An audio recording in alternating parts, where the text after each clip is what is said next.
of the world.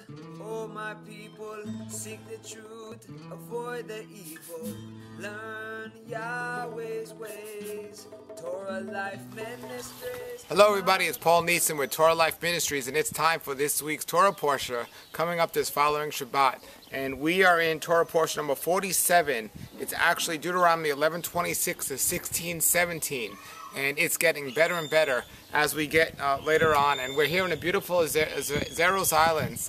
And we're just having a great time out here. It's a beautiful place. We've traveled all the way out here and we're enjoying it. By the time you're watching this again, we'll probably be back in the United States. But it was just a beautiful spot and moment. And last night I decided to read the Torah Portion, and I'm going to do it right now. So here we go. It first starts off in Deuteronomy 47:26, where it says, "See, I am setting before you today a blessing and a curse." And that's really the Bible is a book of opposites: good versus evil, life versus death, health versus disease, and blessings versus curses. You can't have two opposites in your life at the same time. You either have one or the other. Even to our human vision, it looks like sometimes we have both going on. No, it's not. And sometimes they say blessing in disguises. Well, they're only disguised to our human vision because our spiritual vision sees very clearly. There are blessings and curses. But the great thing about the scriptures is it goes to the lens to show us and tell us clearly what those blessings and curses are and how to get them or avoid them. You know, some people say, you know, it says even in the scriptures, it says, you know, those that are not ready, it will not be revealed, but those that are ready, it will be revealed.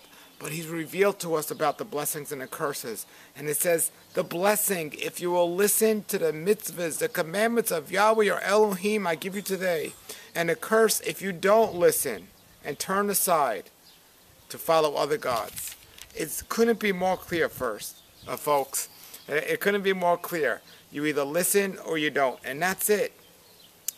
Well, you know I'm a health teacher and I teach a lot about health and diet, and it tells specifically to people here in Deuteronomy. It goes on to say, Deuteronomy 12:16.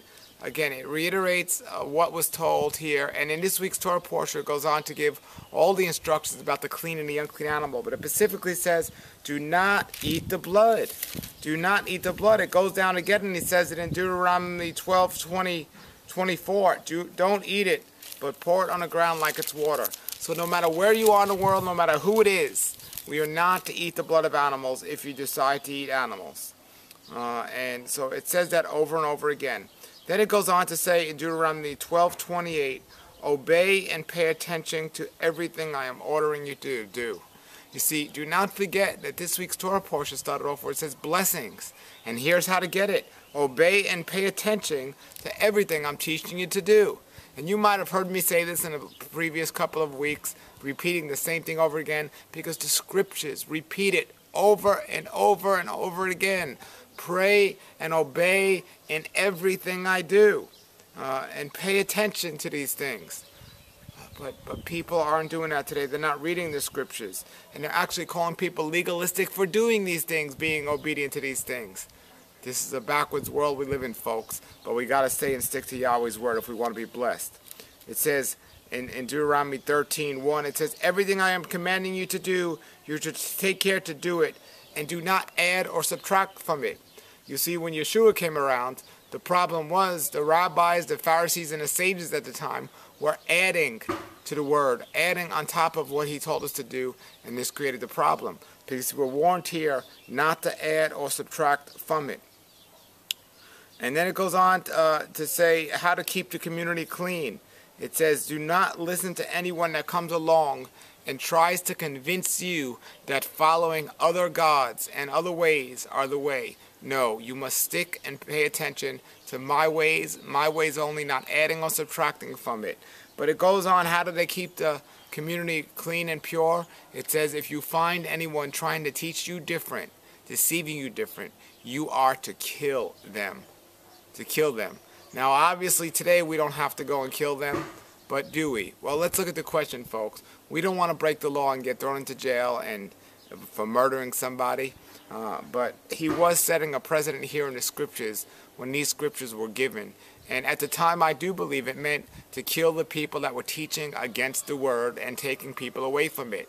So we didn't have the problem. It even says here, you were to put them to death so people will realize how a serious crime this is, and they won't do it in the future. Where today, they wouldn't be doing it, and we wouldn't have this issue today.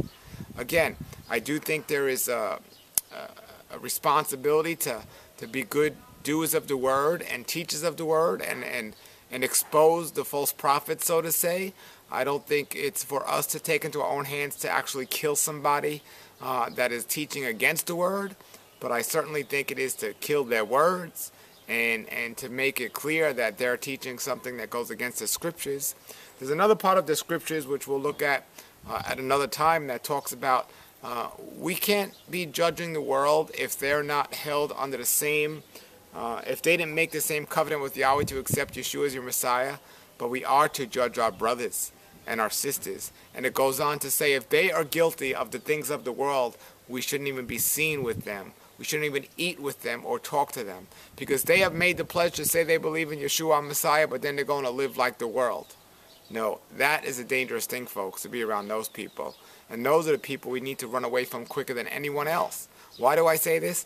Because most people that say they believe in Yeshua as their Messiah are living more like the world than they are according to Torah. And these are the people the scriptures warn us against and warn us about. They are, in fact, the anti-Messiah, teaching something that goes against the words of a Messiah. And you'll be surprised to hear, many of you, that that's most of the churches out there in the world today.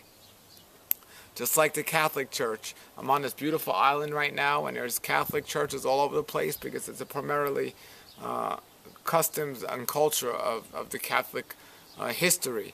And there's some beautiful, beautiful churches, but when you look at the history of the Catholic Church and how they kill people and put people to death for reasons that they added and subtracted from the Torah, from the Word of Yahweh, it had nothing to do with Scripture.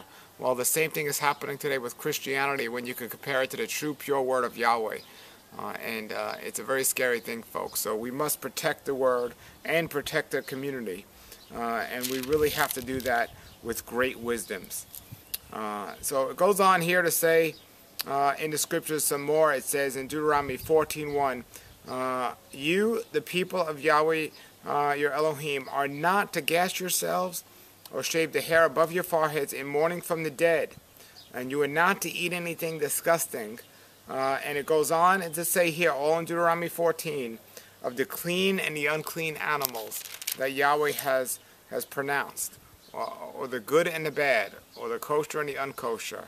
Leviticus and Deuteronomy here 14 clearly defines what those are. Not only do they tell us what those animals are, they tell us how to identify those animals to make it even clearer.